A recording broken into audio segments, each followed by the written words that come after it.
Hi students, my name is Bill Stewart and I'm a former U.S. Army paratrooper. I'm here today to talk to you about Memorial Day. Now, for many of you, you may remember that I came in the fall and talked to you about Veterans Day. Unfortunately, this year with coronavirus, I couldn't make it into the schools and neither could you. But I wanted to make sure that we still took a few minutes to talk about Memorial Day and honor and remember our fallen heroes. Here's why I do this. First, only about 2 in 100 Americans are actively serving in the military now. And when you add in all the veterans who have served, that number grows to 7. Now, based on my service, I'm fortunate to know many people who have served or are serving in the military. And so I went around and asked them for stories of fallen comrades. And sadly, most of them had stories to share.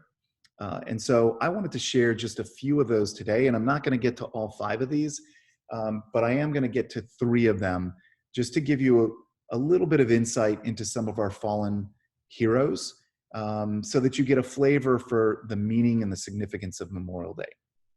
All right, there are many ways that we honor the fallen. One of the most common things that we do to honor the fallen is we bury them with the flag on top. That flag is folded into a triangle and then presented to the family.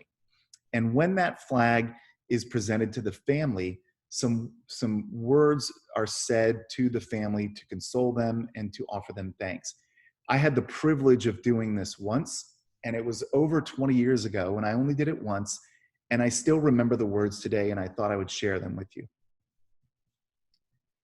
Ma'am, this flag is presented to you as a token of appreciation on behalf of a grateful nation for faithful and dedicated service by your loved one.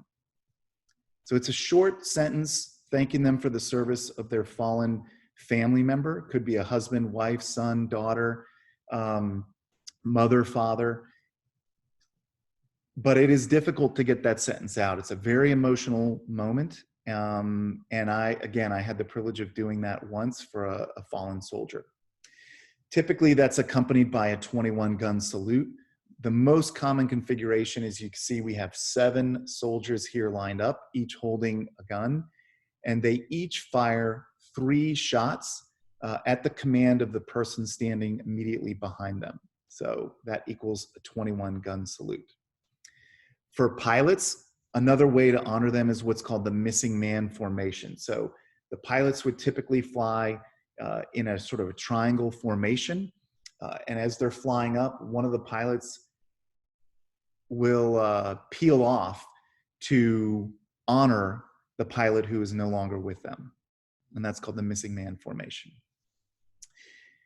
For ground soldiers, a very common way to honor soldiers is something called the battle cross. You can see it to the left hand of the screen where there is a downward facing, in this case it's an M16 with the bayonet poking into the ground or a sandbag.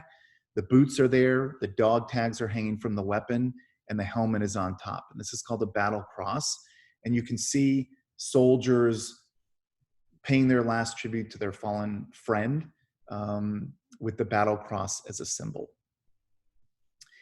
I wanted to just honor some soldiers whose stories have been told to me. And I'm going to start with one that I knew personally. So Dave Taylor is a friend of mine. He went through his infantry officer basic course with me, and then we went to Ranger School together, and then ended up at the 82nd Airborne. He went to Davidson College. He's a son of the South. His father served in the military.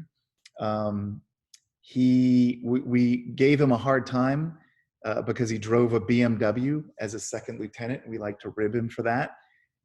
He had a great sense of humor. And as a skydiver, he was a daredevil. He used to pull his chute too low and get in trouble all the time. By the way, that's Dave's family, his wife and son. And that was when he came back to visit them from Iraq for 2 weeks when his son was born. And then he had to head back to Iraq. And unfortunately, he died. And so he is buried here in North Carolina. And this picture on the left, to me, symbolizes what Memorial Day is about. And that's his son touching a monument in Washington, D.C., and what it says is freedom is not free.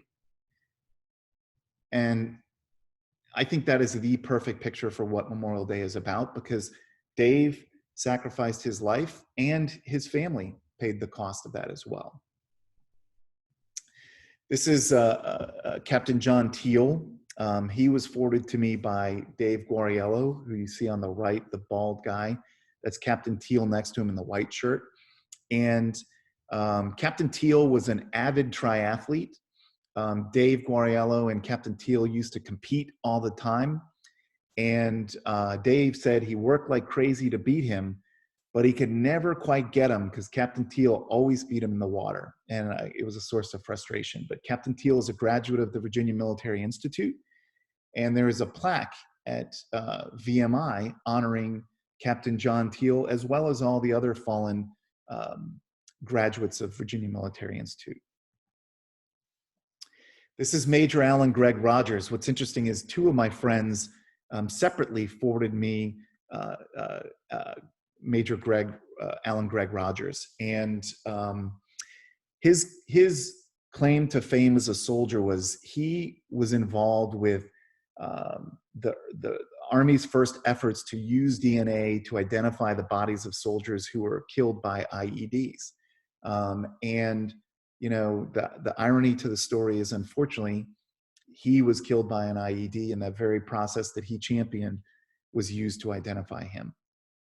You can see on his tombstone, and this is common with soldiers, it identified some of the military awards that he earned, as well as the campaign that he was involved in.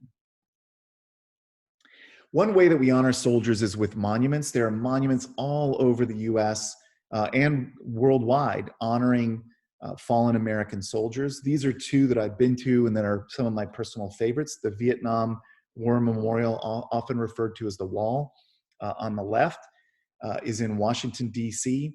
It has the names of the over 58,000 soldiers who died in Vietnam. It also has soldiers who are missing in action, and they're annotated as missing in action. To the right, you see the USS Arizona Memorial. It's in Pearl Harbor in Hawaii, and it honors the over 1,100 soldiers who died on the USS Arizona, and in fact, over 1,100 are still buried there, or entombed in the USS Arizona. I mentioned a 21-gun salute. I think it's worth pointing out. Hard to see in this picture, but there are windows in that white building. There are 7 windows on the side, on each side, and 7 windows on the top. So I mentioned a 21-gun salute. 21 is a very significant number, and this one has 21 windows. My encouragement to all students is to go find local memorials that honor fallen soldiers from your geography. I live in Charlotte, North Carolina. Freedom Park is a park in downtown Charlotte, and there are multiple monuments honoring soldiers from different services who died in different campaigns.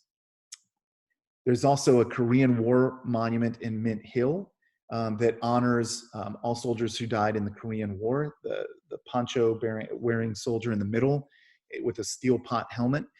That's the typical uniform associated with the Korean War. And there was a Medal of Honor winner who was honored there. So I encourage all students to seek out the local war monuments so that you can pay tribute to the soldiers in your neck of the woods. So I have 3 requests for my students. The first is, every time you see a soldier, please tell them thank you for serving. You know, Memorial Day is about honoring the fallen, but I think every day should be about honoring and thanking those who are serving us. On Monday, maybe around 3 p.m., I'd love to have everyone in the class, everyone listening to this, stop and take a little bit of time to think about the soldiers who have sacrificed for your freedom. So Monday, 3 p.m., there's a national moment of silence. But from my perspective, anytime on Monday, on Memorial Day, stop what you're doing. You know, the soldiers would want you to be out having picnics and having fun, but take a moment to remember the true meaning of the holiday. And then last but not least, talk to your parents about Memorial Day and what I've covered here. You know, you may find that you have stories in your own family that you didn't know. And I can tell you, I had a talk with my in-laws about giving this talk one year, and they told me about Lieutenant Edward Steckley, who died during World War II. And interestingly, like me, he was a fellow paratrooper. So talk to your parents and learn about your own family's history of service. And if you have any fallen members of your family, learn their stories so that you can honor them. So thank you for your time today. I hope you all enjoy Memorial Day, and remember to take a minute to remember what it's about.